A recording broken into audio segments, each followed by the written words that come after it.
你有没有这种经验？一场对话越讲越心累，讲到最后，两个人反而越走越远。一个人拼命想捍卫自己的立场，另一个人也努力为自己的情绪辩护，结果对话变成了争执，语言变成了伤人的工具。问题往往不在我们说的不清楚，而是缺少那个真正想理解你的心。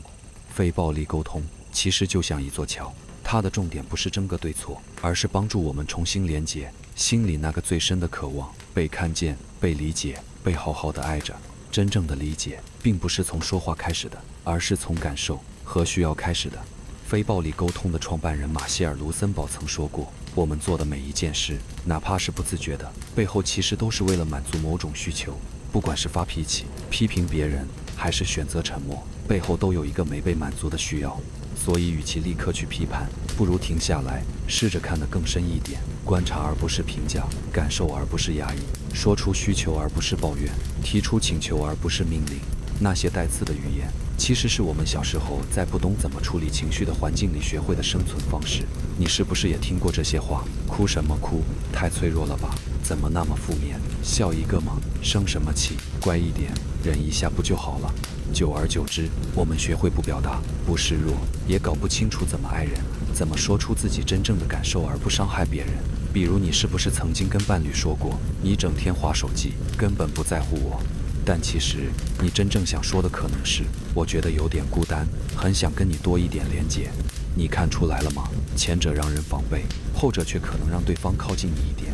我们选择不一样的说话方式，不是因为我们软弱，而是因为我们想连接。非暴力沟通并不是要你永远温柔无比，而是邀请你在开口说话之前，先诚实面对自己的感受和需求。你可以试着这样转换表达方式，把你每次都说话不算话，根本不把我放在心上，换成你临时取消约会的时候，我真的有点失落，因为我很期待能见到你，也想感受到自己对你来说是重要的。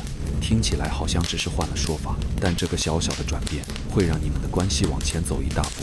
毕竟没有人喜欢被责怪，但每个人都渴望被理解。疗愈从说出情绪的名字开始。